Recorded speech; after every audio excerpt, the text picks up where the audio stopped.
Hello friends, welcome back to my channel. So one subscriber had commented that how to make short notes for political science. So today I have decided that let's make a video to how to make a short notes on the political science topics. So today I am to tell you about making short notes. So let us सवाल है, जैसे example के लिए मैंने एक सवाल लिया है कि भारतीय संविधान की विशेषताओं का वर्णन करना होता है और ये एक लॉन्ग आंसर टाइप क्वेश्चन है। तो इसमें बहुत सारे पॉइंट्स होते हैं जिसे हमें लिखना पड़ता है, तो इसे याद करना बहुत मुश्किल लगता है और अगर हम पॉइंट्स याद भी कर लेते हैं तो इसके अंदर के टॉपिक्स को हम लिख नहीं पाते हैं। तो इतने लंबे क्वेश्चन को हम बिल्कुल शॉर्ट में कैसे करें ताकि हमारा रैपिड रिविजन हो सके। तो चलिए सीखते हैं कि कैसे हम बनाते हैं। तो सबसे पहले हमें इस क्वेश्चन को समझना होगा और इसको पढ़ना होगा, इसके आंसर को हमें अच्छे तरीके से एनालाइज करना पड़ेगा कि ये क्या कह रहा है। चूँकि भारतीय संविधान की बात करें तो भारतीय संविधान की विशेषता बतानी है, तो सबसे पहली विशेषता इसमें बताई गई है निर्मित, लिखित और व्यापक संविधान। निर्मित का अर्थ है कि भारत का संविधान एक विशेष सभा द्वारा बनाया गया है जिसे हम संविधान सभा के नाम से जानते हैं। चूँकि संविधान सभा के बारे में अगर आपको डिटेल से जानना है तो आप जरूर कमेंट कीजिएगा, मैं संविधान सभा के टॉपिक पर एक वीडियो बनाऊंगी। तो निर्मित कहने का अर्थ यही है कि भारतीय संविधान का निर्माण एक विशेष संविधान सभा के द्वारा किया गया था और इसके लिए एक विशेष अवधि भी हुई थी जो कि दो साल 11 महीना और 18 दिन था। लिखित की बात करें तो जो भारतीय संविधान है वो लिखित है, यानी कि उसे हाथों से लिखा गया है और लोगों ने लिखकर तैयार किया है, जिसमें भीमराव अम्बेडकर की मुख्य योगदान के बारे में हम पढ़ते हैं। अगला है व्यापक संविधान। व्यापक संविधान के कहने का मतलब है कि भारतीय संविधान में कितना अनुच्छेद, कितना भाग और कितना अनुसूची है, यानी कि हमारा संविधान कितना विस्तारित है। प्रारंभ में अगर हम मूल संविधान की बात करें तो इसमें 395 आर्टिकल और भाग 22 थे और अनुसूची की बात करें तो वो 8 था। लेकिन अब अगर वर्तमान में इसकी स्थिति देखी जाए तो इसके अनुच्छेद जो है वो 448 या फिर लगभग 450 क्रॉस कर चुके हैं। और अगर हम अनुसूची की बात करें तो वो 12 है और अगर हम भाग की बात करें तो वर्तमान में इसके भागों की संख्या 25 हो चुकी है। तो इसमें कुछ डाटा को हम लिख सकते हैं। हालांकि इसमें लिखा क्या गया है कि भारतीय संविधान का निर्माण एक विशेष संविधान सभा द्वारा विशेष समय पर किया गया है। यह पूर्णतः लिखित संविधान है। इसमें शासन से संबंधित विभिन्न प्रावधानों को लिखा गया है। यह विश्व की सर्वाधिक व्यापक संविधान है। इसमें 400 से अधिक अनुच्छेद और 12 अनुसूचियाँ हैं। यद्यपि संविधान लागू करते समय इसमें 395 अनुच्छेद और 8 अनुसूचियाँ ही थी। संविधान की व्यापकता के अनेक कारण हैं। इसमें संवैधानिक अधिकारियों के कार्यों का वर्णन, न्यायालय का गठन, उनकी अधिकारिकता, केंद्र राज्य संबंध, अल्पसंख्यक, अनुसूचित जातियों और जनजातियों का संरक्षण, मूल अधिकार और राजनीति तत्वों की व्याख्या की गई है। इसके बारे में विस्तार से जानकारी दी गई है। इसीलिए हम लोग संविधान की पहली विशेषता को रखते हैं निर्मित, लिखित और व्यापक संविधान।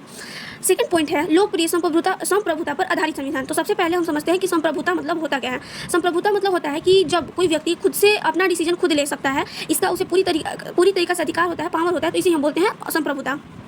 एग्जाम्पल के तौर पर अगर देखा जाए तो अगर भारत को कोई भी डिसीजन लेना है तो वो खुद से ले सकता है। इसके लिए कोई भी बाहरी देश या विदेशी देश कोई भी उसे हस्तक्षेप नहीं कर सकता, इसीलिए हम इसे संप्रभुता बोल सकते हैं। तो भारतीय संविधान लोकप्रिय संप्रभुता पर आधारित संविधान है क्योंकि इसका निर्माण, चूँकि हम एक लोकतांत्रिक देश में रहते हैं, इसीलिए हम यहाँ के लोकतंत्र के लिए एक बहुत ही फेमस कथन कहा गया है अमेरिका के राष्ट्रपति अब्राहम लिंकन के द्वारा कि डेमोक्रेटिक हमेशा जनता के लिए, जनता का और जनता के द्वारा होता है, for the people, by the people और टू पीपुल। इसीलिए ये सेंटेंस लिखा गया है कि जो लोकप्रिय संप्रभुता क्या है, यानी कि यहाँ की जितनी भी शक्तियाँ हैं वो जनता के हाथों में निहित है, यानी कि सरकार के गठन का काम जनता करेगी। सरकार का किसी भी फैसला को जनता की भागीदारी उसमें महत्वपूर्ण रखती है। सरकार का गठन बात किया जाए या फिर यहाँ के सत्ता के अधिकारियों की बात की जाए तो जनता महत्वपूर्ण अपना योगदान निभाता है। अगला है संपूर्ण प्रभुत्व संपन्न लोकतांत्रिक समाजवादी धर्मनिरपेक्ष गणराज्य। चूँकि हमने भारत का प्रस्तावना पढ़ा है, भारत की प्रस्तावना में भारत के संविधान के उद्देश्यों को बताया गया है और इसमें भारत के संविधान का, यानी कि पूरी संविधान की किताबों का निचोड़ रखा गया है प्रस्तावना में। इसलिए बताता है कि जो भारतीय संविधान का निर्माण करने वाले लोग थे उन्होंने क्या सोचा और उनका विचार क्या था, उनका उद्देश्य क्या था, ये बताता है। जिसमें प्रस्तावना में हमने पढ़ा है कि हम भारत के लोग भारत को एक संपूर्ण प्रभुत्व संपन्न लोकतांत्रिक समाजवादी धर्मनिरपेक्ष और गणराज्य, इसका मतलब होता है संपूर्ण प्रभुत्व संपन्न, यानी कि किसी भी फैसला को लेने की शक्ति हमारे पास होगी। लोकतांत्रिक, यानी कि यहाँ का सरकार का गठन जनता करेगा। समाजवादी, यानी कि यहाँ के समाज में सामाजिक, आर्थिक और राजनीतिक तीनों प्रकार के न्याय शामिल होंगे। धर्मनिरपेक्ष कहने का अर्थ है कि यहाँ पर किसी भी धर्म को लेकर भेदभाव नहीं किया जाएगा। और गणराज्य मतलब होता है कि यहाँ पर गण मतलब लोग और राज्य मतलब हमारा राज्य और हमारा देश, यानी कि लोगों का देश, ठीक है। तो गणराज्य कहने का मतलब है कि यहाँ का जो प्रमुख व्यक्ति होगा वो एक राष्ट्रपति होगा। भारत का सबसे पहला और सबसे सर्वोच्च अधिकारी राष्ट्रपति होता है, जिसे हम सबसे पहला नागरिक भी बोलते हैं। तो संविधान की प्रस्तावना से हम इस बात की पुष्टि होती है कि भारत का संविधान संपूर्ण प्रभुत्व संपन्न एवं लोकतांत्रिक है। संपूर्ण प्रभुत्व संपन्न का अर्थ यह है कि यह आंतरिक एवं बाह्य मामले में भारत पूरी तरह स्वतंत्र है, यानी कि अगर ये इसे आंतरिक फैसले लेने हो या बाह्य फैसले लेने हो, यानी कि हमें किसे तेल खरीदना है, किसे नहीं खरीदना है, अमेरिका के किसी दबाव में आकर हमारा डिसीजन चेंज नहीं हो सकता। तो ये बाह्य मामला और आंतरिक मामला कि इस नियम को लागू करना है, इसके लिए कोई हमें दबाव नहीं दे सकता कि तुम इस नियम को लागू नहीं कर सकते हो, तो इसे भी लागू करने का अधिकार हमें प्राप्त है।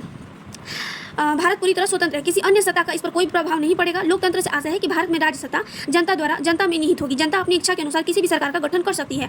भारत एक गणराज्य है क्योंकि भारत का सर्वोच्च अधिकारी वंश क्रमानुगत राजा न होकर भारतीय जनता द्वारा अप्रत्यक्ष रूप से निर्वाचित राष्ट्रपति है। चूंकि मैंने अभी बताया कि भारत का सबसे सर्वोच्च अधिकारी राष्ट्रपति होता है। प्रस्तावना में कभी भी संशोधन नहीं किया गया था, केवल एक बार संशोधन किया गया है, जो है 42वां संविधान संशोधन। ये कब हुआ था अगर इसकी बात करें तो हम 1976 में इसका संविधान संशोधन हुआ था, जिसमें केवल 3 वर्ष को जोड़ा गया था, अखंडता, समाजवादी और धर्मनिरपेक्षता। तो 42वां संविधान संशोधन द्वारा भारत को समाजवादी राज्य गणराज्य घोषित किया गया। भारत ने अपनी विशेष परिस्थिति के आधार पर समाजवाद को अपनाया। 42वां संविधान संशोधन के द्वारा धर्मनिरपेक्षता भारतीय संविधान की एक अनूठी विशेषता है। इसका तात्पर्य यह है कि यह राज्य की दृष्टि से सभी धर्म समान होंगे और विभिन्न धर्मावलंबी के साथ राज्य द्वारा कोई भेदभाव नहीं किया जाएगा। अगले विशेषता की तरफ चलते हैं। चौथा है संसदात्मक शासन व्यवस्था। संसदात्मक व्यवस्था कहने का मतलब है कि भारत में कानून बनाने के लिए एक स्पेशल हाउस को बनाया गया है, जिसे हम बोलते हैं लोकसभा या सदन बोलते हैं। तो एक हाउस होता है जिसमें एक तरफ लोकसभा होता है और एक तरफ राज्यसभा होता है, तो इसी को हम संसद बोलते हैं। तो भारत में जितने भी नियम और कानून बनते हैं या फिर जितने भी इंपॉर्टेंट मिनिस्टर्स होते हैं वो सब यहाँ पर ही बैठते हैं लोकसभा में, और राज्यसभा में बहुत उच्च लोग बनते हैं। क्योंकि अब संसद का टॉपिक बहुत बड़ा और बहुत अलग हो जाता है, तो अगर संसद के टॉपिक पर आपको वीडियो चाहिए तो उसके लिए आप कमेंट कीजिएगा। तो संसदात्मक मतलब संसदीय शासन व्यवस्था की एक प्रमुख विशेषता यह है कि सरकार विधायिका के प्रति उत्तरदायी होगी। अब विधायिका कौन होता है? क्योंकि हमने पढ़ा है कि सरकार के 3 अंग होते हैं, विधायिका, कार्यपालिका और न्यायपालिका। तो विधायिका कानून बनाने का काम करती है, कार्यपालिका कानून को लागू करती है और न्यायपालिका उस कानून को लागू हो रहा है या नहीं हो रहा है इसकी रक्षा करती है और देखरेख करती है। और विधायिका के प्रसाद पर्यंत पर ही अपने पद पर बनी रह सकती है। राष्ट्रपति और राज्यपाल संवैधानिक प्रमुख होते हैं, वे अपने उत्तरदायी मंत्रियों के परामर्श पर ही कार्य करते हैं। किसी भी नियम को लागू करने के लिए राष्ट्रपति और राज्यपाल की भूमिका सबसे महत्वपूर्ण होती है, क्योंकि किसी भी नियम या कानून पर जब तक राष्ट्रपति और राज्यपाल हस्ताक्षर नहीं करते हैं तब तक उन लोगों का नियम पूरी तरीके से लागू नहीं किया जा सकता। अगला है स्वतंत्र न्यायपालिका। यहाँ की न्यायपालिका को यह स्वतंत्रता दिया गया है कि वह किसी भी नियम को जांच कर सकता है कि वह संविधान के अकॉर्डिंग है या फिर नहीं है। अगर वह नियम संविधान के अकॉर्डिंग नहीं है तो उसे अवैध घोषित कर सकते हैं और उस नियम को हटा भी सकते हैं। तो किसी भी फैसले को लेने के लिए न्यायपालिका पर कोई भी दबाव नहीं बनाया जा सकता, वो बिल्कुल स्वतंत्र है। और इनका पूरा क्या बोलते हैं वेतन या फिर उनका एज या योग्यता, इनकी सारी जानकारी संविधान में बताया गया है। इसलिए स्वतंत्र न्यायपालिका बहुत ही हमारे देश के लिए इंपॉर्टेंट है ताकि हर लोगों को न्याय मिले। भारतीय संविधान द्वारा स्वतंत्र न्यायपालिका की स्थापना की गई है। न्यायाधीशों की नियुक्ति, वेतन, भत्ता और पद से हटाने के संबंध में संविधान में स्पष्ट प्रावधान यानी कि नियम बताए गए हैं। इस प्रकार सरकार द्वारा उन पर दबाव नहीं डाला जा सकता। अगला है मूल अधिकार और मूल कर्तव्य। चूंकि संविधान का सबसे इंपॉर्टेंट भाग होता है मूल अधिकार और एक मूल कर्तव्य होता है जो कि पहले मूल संविधान में नहीं था, इसे बाद में जोड़ा गया था 42वां संविधान संशोधन के तहत।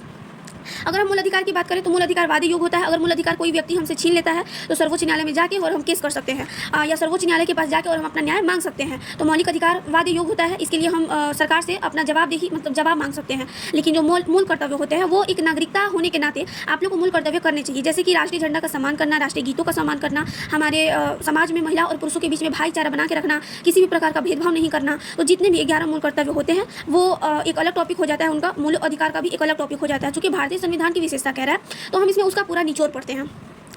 इसमें क्या है कि भारतीय संविधान द्वारा नागरिकों एवं गैर नागरिकों दोनों को मूल अधिकार प्रदान किए गए हैं। इन अधिकारों के परिवर्तन की पर्याप्त व्यवस्था भी संविधान को अंतर्विष्ट किया गया है। हालांकि मूल संविधान में मौलिक कर्तव्यों का प्रावधान नहीं था। 42वां संविधान संशोधन द्वारा इसे बाद में जोड़ा गया। मूल अधिकार से रिलेटेड अगर हम बात करें तो मूल अधिकार इसमें हम अपने मन से लिख सकते हैं। तो मूल अधिकार से रिलेटेड हम लिख सकते हैं कि यह भाग 3 में है, अनुच्छेद 12 से 35 तक है। इसके लिए सर्वोच्च न्यायालय तक हम जा सकते हैं। सबसे इंपॉर्टेंट अनुच्छेद 32 है, जिसमें कि 5 रिट्स को लागू किया गया है, जिसे संविधान की आत्मा भी कहते हैं। अगला विशेषता है नीति निर्देशक तत्व। यह भाग 4 में है। चूंकि ये वाद युग नहीं है, क्योंकि अगर राज्य चाहे तो इसे लागू कर सकती है, अगर राज्य नहीं चाहे तो इसे लागू नहीं कर सकती है। ये उनके ऊपर डिपेंड करता है, वो अगर लागू करना चाहेंगे तो लागू कर सकते हैं, अर्थात नहीं कर सकते। इसके लिए हम सरकार पर दबाव नहीं बना सकते कि आपको लागू करना चाहिए। तो डीपीएसपी एक नॉर्मल है जो राज्यों को कल्याणकारी काम करने के लिए आगे बढ़ावा देता है कि आप ये काम करो। अगला विशेषता है राजभाषा की व्यवस्था। चूँकि हमारे देश में हिंदी को राष्ट्रभाषा बनाया गया है और राजभाषा की बात करें, राजभाषा मतलब होता है ऑफिशियल लैंग्वेज, और ऑफिशियल लैंग्वेज का मतलब होता है कि अगर हमारे देश में कोई भी नियम और कानून का निर्माण होता है, यानी कोई भी अगर पेपर लैंग्वेज की बात करें, डॉक्यूमेंट्री का अगर कोई भी काम होता है तो उस काम के लैंग्वेज को हमेशा हिंदी रखा जाएगा। तो हिंदी को हमेशा राजभाषा घोषित किया गया है और हिंदी को राष्ट्रीय भाषा भी घोषित किया गया है। भाषा के टॉपिक से रिलेटेड इसका भी एक अलग टॉपिक बन जाता है, जिसमें 3 लैंग्वेजेसों को जोड़ा जाता है, राष्ट्रीय भाषा, राज्य भाषा और राजभाषा। इन तीनों का मतलब अलग अलग होता है। चलिए आगे अब देखते हैं। इन टॉपिक्स को अगर समझना होगा तो आप कमेंट कर सकते हैं। अगला है केंद्राभिमुख संविधान। वैसे तो भारत का संविधान सामान्यतः संघात्मक है, लेकिन विशेष परिस्थिति में जैसे आपातकाल की स्थिति में यह क्या एकात्मक हो जाता है। इसका कहने का मतलब ये है कि जब हमारे देश में आपातकाल लागू होता है तो सारी शक्तियाँ राज्यों से छीनकर और चली जाती है केंद्र के पास, यानी कि राज्यों के पास शक्ति अब नहीं बचती है, वो सारा यानी कि पूरे देश का मालिक केंद्र सरकार हो जाता है। तो आपातकाल की स्थिति में हम सभी एक हो जाते हैं, और अगर आपातकाल नहीं होता है तो संघात्मक व्यवस्था होती है जिसमें राज्य को अपनी शक्ति प्राप्त होती है तथा केंद्र को अपनी शक्ति प्राप्त होती है। आगे है संसदीय प्रभुता और न्यायिक सर्वोच्चता में समन्वय। तो भारत में संसदात्मक व्यवस्था को अपनाकर संसद की सर्वोच्चता को स्वीकार किया गया है। साथ ही साथ संघात्मक व्यवस्था के आदर्श को अनुरूप न्यायालय को संविधान की व्याख्या करने तथा उन विधियों को अवैध घोषित करने का भी अधिकार है। इस अधिकार को वैसे हम लोग बोलते हैं न्यायिक पुनरावलोकन अधिकार, जो कि न्यायालय को प्राप्त है। सर्वोच्च न्यायालय किसी भी नियम के विरुद्ध अगर वो अवैध है तो उसे अवैध घोषित करके और हटा सकती है। तो संविधान के अकॉर्डिंग हुआ तो उसे लागू भी कर सकती है। तो किसी भी नियम की जांच करना इसके अधिकार के अंतर्गत आता है। न्यायालय के इस अधिकार के साथ संसद को यह अधिकार प्राप्त है कि आवश्यकता अनुसार न्यायालय की शक्तियों को सीमित कर सकती है। यानी कि अगर सर्वोच्च न्यायालय अपने आउट ऑफ राइट्स काम करता है, अपने अधिकार के बाहर, तो फिर संसद उसे रोक सकती है कि तुम अपने अधिकार के बाहर काम नहीं कर सकते। तो कुछ मामलों में न्यायालय की जो शक्तियाँ हैं उसे सीमित की जाती है, यानी कि लिमिट उनको बता दिया जाता है। इस प्रकार भारतीय संविधान में संसदीय प्रभुता तथा न्यायिक सर्वोच्चता में अद्भुत समन्वय है। तो हमने सारे पॉइंट्स को कवर कर लिया। तो भारतीय संविधान में हमने देखा कि कुछ विशेषता इधर व्याख्या किया गया है और कुछ विशेषता इधर। तो अब हम सीखते हैं, चूँकि क्वेश्चन को हमने पूरी तरीके से समझ लिया कि ये क्वेश्चन कहना क्या चाहता है, तो अब हम सीख रहे हैं कि इसका शॉर्ट नोट्स कैसे बनाते हैं। तो चलिए शॉर्ट नोट्स बनाना स्टार्ट करते हैं। तो हमने क्वेश्चन क्या पढ़ा था, भारतीय संविधान की विशेषता।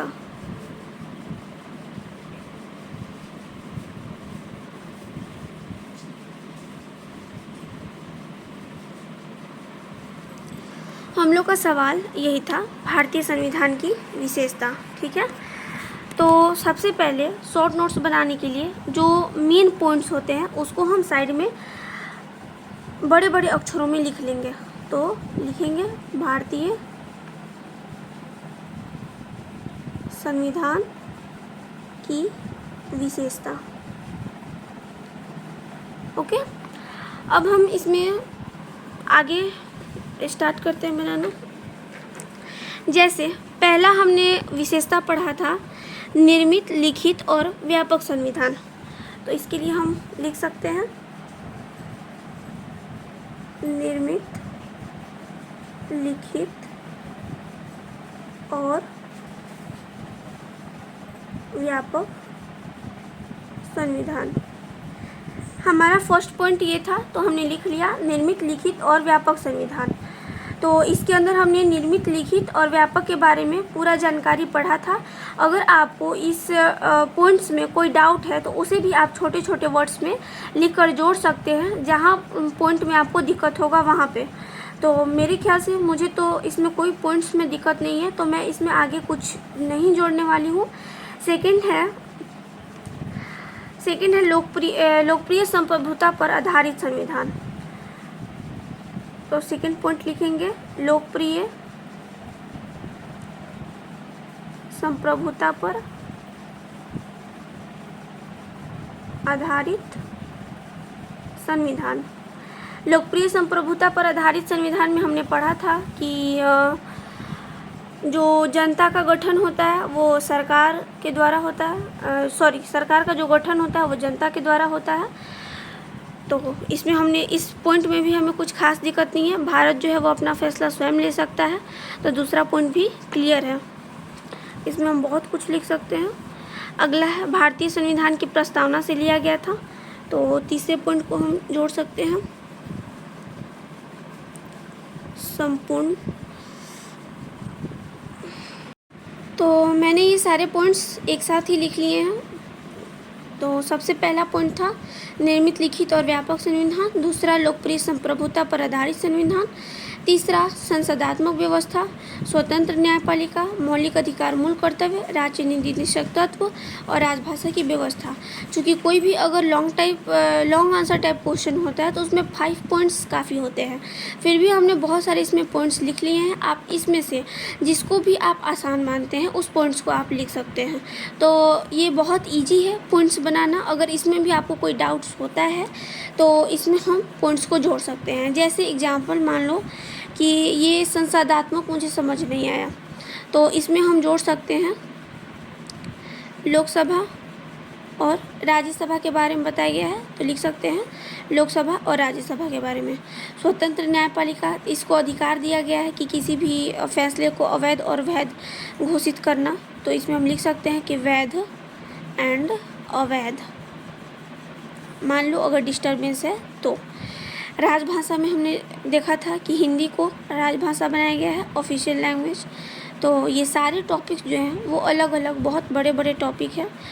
तो इसी तरीके से शॉर्ट नोट्स बनाते हैं। अब ये याद करने में आसानी होता है। अब इतने बड़े क्वेश्चन को हमने इतने शॉर्ट में कवर कर लिया और एक सारे पॉइंट्स पर एक बार हम फिर से नज़र डाल के और हम इसे रैपिड रिवीजन कर सकते हैं। अब मन में हम वापस से रिकॉल कर सकते हैं कि हमने इस पॉइंट्स के अंदर क्या पढ़ा था, इस पॉइंट के अंदर क्या पढ़ा था, इसके अंदर क्या पढ़ा था, और उसको हम लिखने का प्रयास करेंगे। और जहाँ कभी भी हमें कमी महसूस होती है तो हमें रिवीजन करने से पता चलता है कि कहाँ कमी हो रही है, तो उस पर हम सुधार कर सकते हैं और उस पॉइंट्स को रिकॉल कर सकते हैं।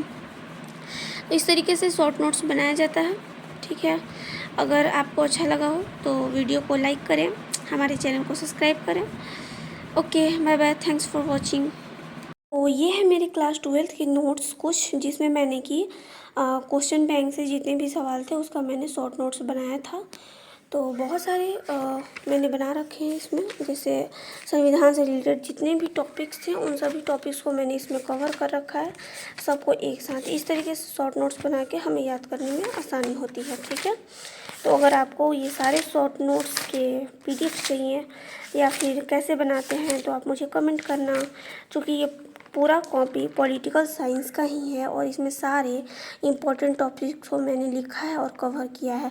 और मैं बताऊं आपसे तो मेरा ये एक्सपीरियंस है कि इसमें से मेरे बहुत सारे सवाल लड़े हैं, क्योंकि मैंने इसमें पूरा ये मेरा रैपिड रिवीजन है। ओके, तो मैंने जितना भी याद किया था उन सभी को लिखा है, यानी कि जितना ये दिख रहा है आपको ये सब याद किया हुआ और समझा हुआ सवाल है।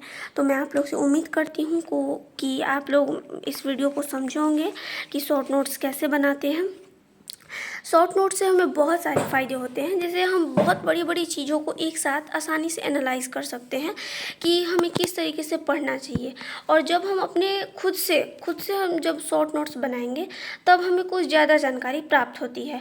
अगर हम किसी दूसरे के शॉर्ट नोट्स को देखेंगे तो आप ज़्यादा अच्छे तरीके से नहीं समझ पाएंगे, क्योंकि उसमें उस व्यक्ति के विचारों की व्याख्या की जाती है जो खुद से बनाया होता है। तो मेरे जितने शॉर्ट नोट्स हैं वो मैंने खुद के अकॉर्डिंग बनाया है कि मुझे कितना याद है या फिर मुझे कहाँ दिक्कत आ रही है। अब आपके ऊपर आपका माइंडसेट क्या है, आपका कमी कहाँ है, ये आपसे बेहतर कोई नहीं जान सकता। इसलिए आप खुद से शॉर्ट नोट्स बनाने का पूरा प्रयास करें, ताकि उसमें आपको जो जो दिक्कतें आ रही हैं तो उसमें आप ऐड करो कि मुझसे ये पॉइंट याद नहीं हो रहा, मुझे इसमें ये जोड़ना चाहिए। तो इस तरीके से आप बना सकते हैं। Okay, bye bye.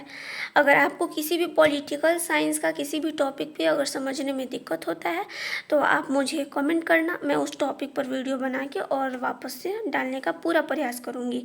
क्योंकि समय का बहुत अभाव होता है इसलिए मैं वीडियो को नहीं डाल पाती ज़्यादा, पर मैं अगर आपको ज़रूरत होती है तो मैं पूरी कोशिश करूँगी कि समय निकाल के वीडियो बना दूँ। Okay, thanks for watching, bye bye.